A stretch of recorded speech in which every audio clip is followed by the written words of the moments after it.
Halo semuanya, kembali lagi bersama saya Fabian.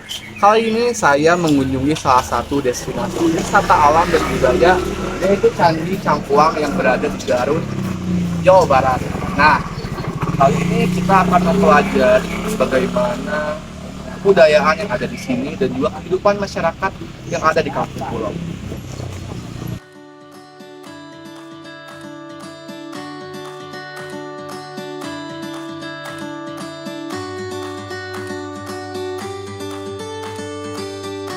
Kampung Adat Pulo berada di Desa Cangkuang, Kecamatan Leles, Kabupaten Garut. Untuk mengakses rumah adat Kampung Pulo, kita membutuhkan rakit yang dikelola oleh warga.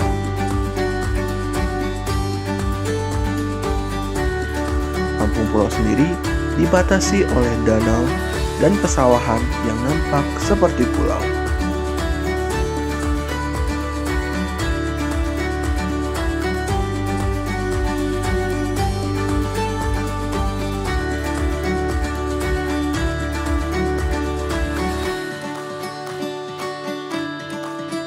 Kampung Pulo ini lekat kaitannya dengan Candi Cangkuang.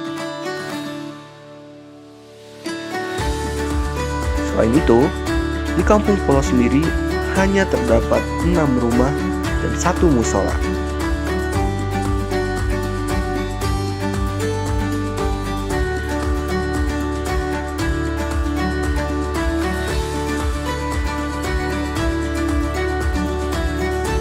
Kemudian, di belakang Kampung Pulo ini ada akses museum dan situs peribadahan Hindu lainnya. Untuk lebih lengkapnya, mari kita dengarkan penuturan dari juru pelihara Kampung Pulo. Baik adik-adik, saya di sini nama saya Umar ya. Saya di sini sebagai jupel, sebagai juru pelihara cagar budaya Candi Cangkuang dan Kampung Pulo. Dan sini saya sebagai koordinator dan sebagai masyarakat Kampung Pulo dan wakil Kampung Pulo ya.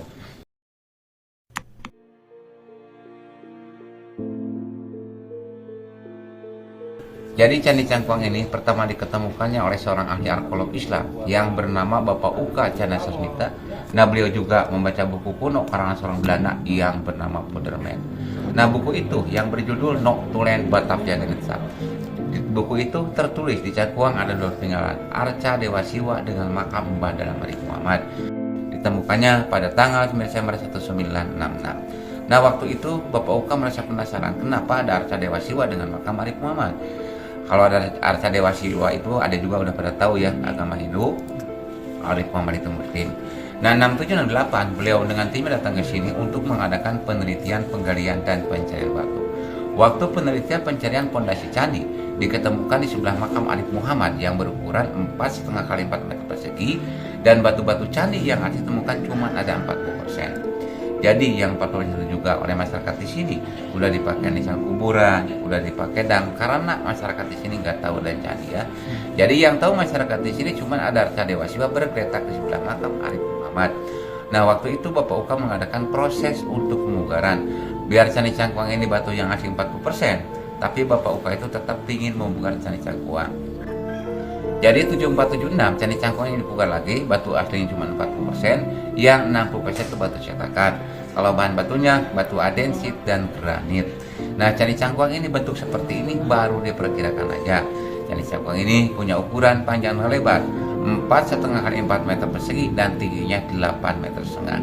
Nah, sesudah Candi Cangkuang dipugar, Arca Dewa Siwa yang ternyata bergeletak di sebelah makam Arif Muhammad sekarang dimasukkan ke dalam candi untuk menutup lubang.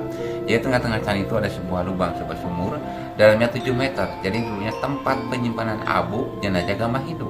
Nah, sekarang ditutup dengan Arca Dewa Siwa karena nggak dipakai lagi untuk menyimpan abu. Jadi Candi Cangkuang ini nggak diaktifkan lagi. Namun adik-adik Candi Cangkuang ini sampai sekarang belum jelas, belum tuntas ya peninggalan kerajaan mana ya siapa.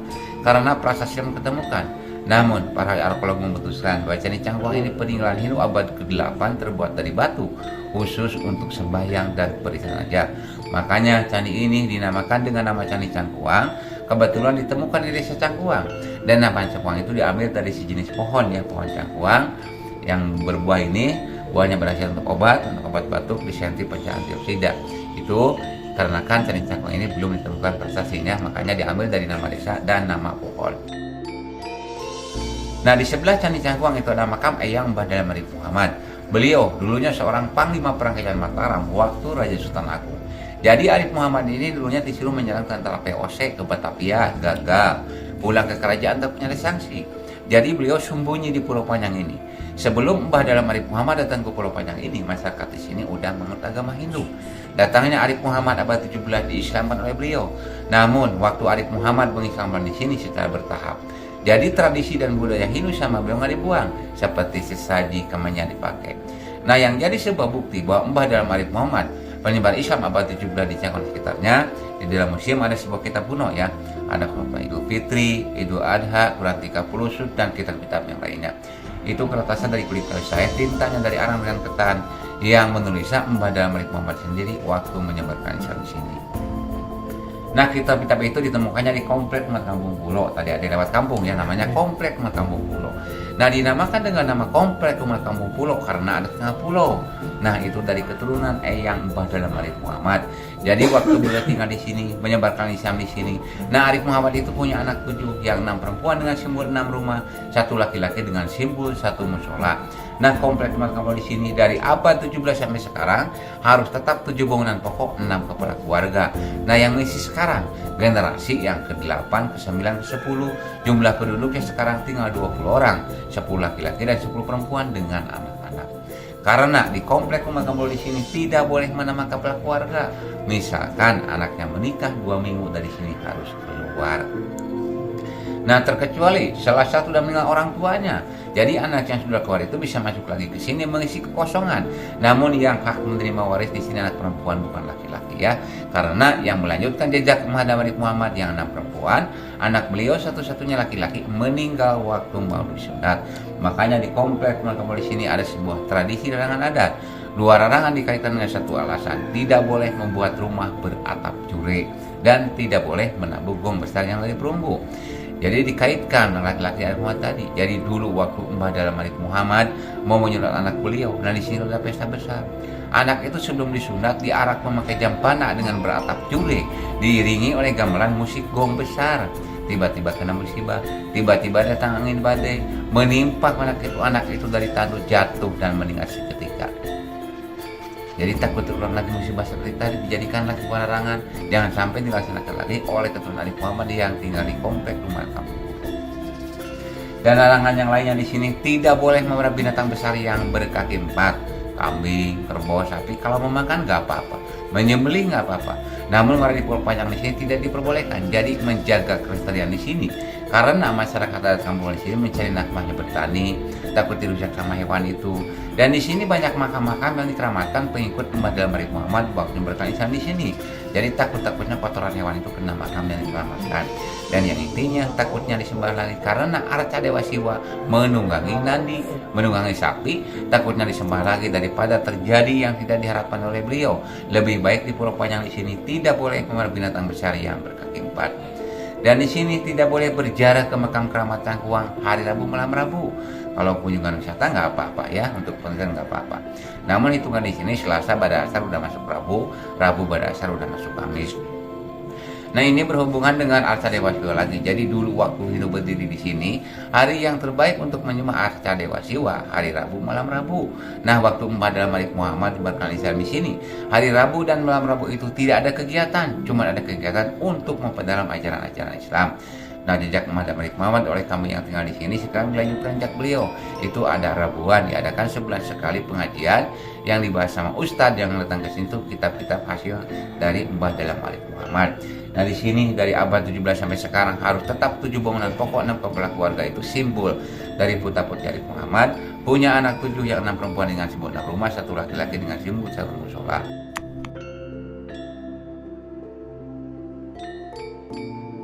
Di sini ada mapak bulan, robo lekasan, 12 maulud menyambut lahir Nabi Muhammad ya, 14 maulud memandikan benda pusaka, terakhir bulan maulud mingleuyangkeun, dan ritual niiskeun pare dan yang lain-lainnya seperti sesaji, Jumat, Selasa itu masih tetap dilaksanakan ya di komplek Kampung Pulo di sini.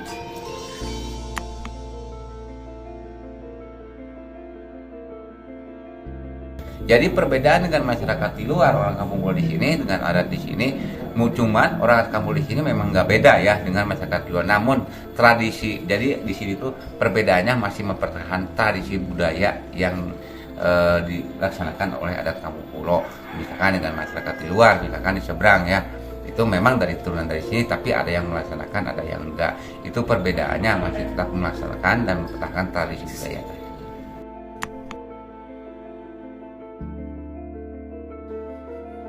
Jadi masyarakat di sini, nah sesudah dibuka wisata sama pemerintahan, dari tadinya masyarakat Kampung Pulo mencari nafkahnya cuma bertani di kebun, di sawah, cari ikan. Nah sekarang ada tambahan ikut jualan atau narik rakit. Nah itu ya, jadi sekarang ekonomi Kampung Pulo itu sedikitnya meningkat.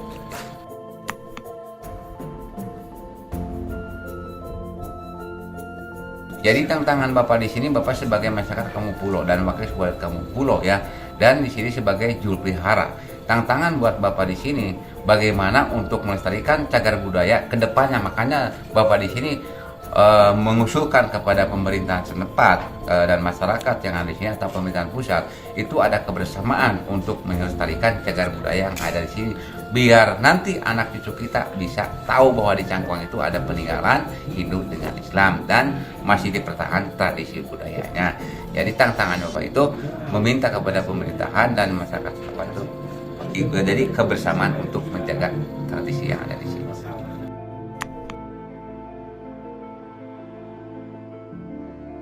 Nah sesudah Mbak Damri Pohon berkan Islam di sini, alhamdulillah ya, dari Kampung Pulo Desa Cangkuang Kecamatan Leles orang Hindunya di sini udah nggak ada.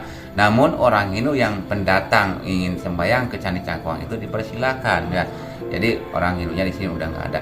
Namun yang dipegang sama masyarakat Kampung Pulo ya Islam, tapi yang dipegang di sini NU.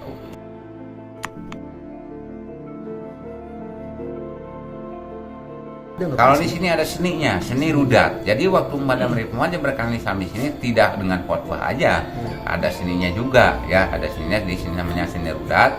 Kalau gerakannya gerakan silat, alat musiknya beduk dan nirvana, tapi dalam bergerak itu yang dibaca selawatan ya. Jadi gerakan itu gerakan silat, namun gerakannya gerakan lambat, tapi kalau dulu karena nuansanya nuansa Islami ya, makanya yang dibaca selawatan dan bergerakan biar lambat tapi berisi ya, kayak gitu yang dinamakan dengan rudat.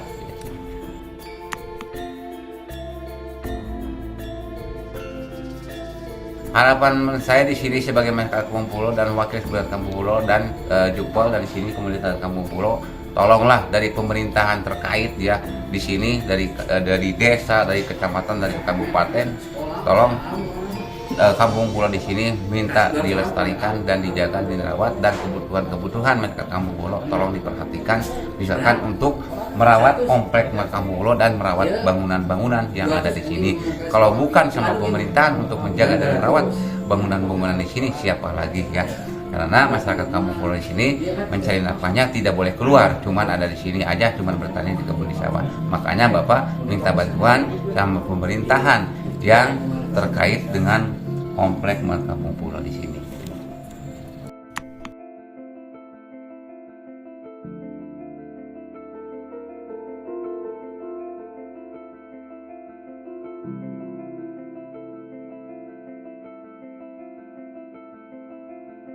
Masyarakat Kampung Pulo ini tidak tertutup untuk berkomunikasi dengan masyarakat luar.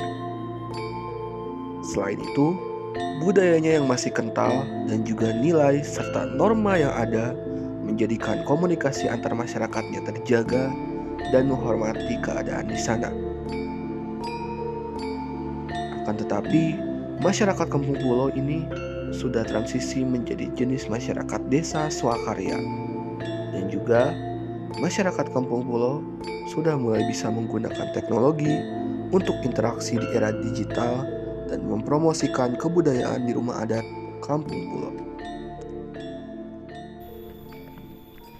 Itu dia teman-teman perjalanan saya mengunjungi situs wisata Candi Cangkuang dan juga masyarakat adat Kampung Pulo.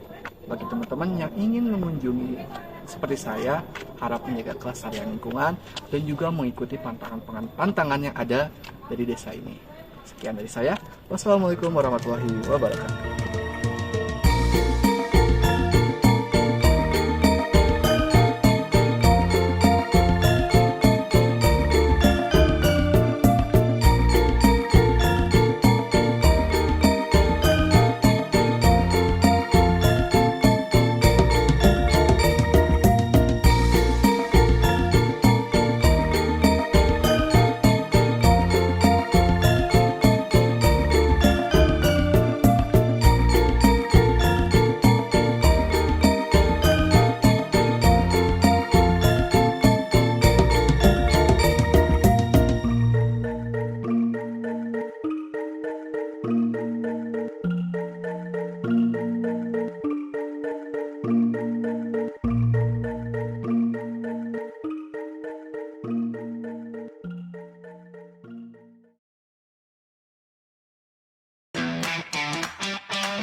Keren, mantap, pokoknya mah well.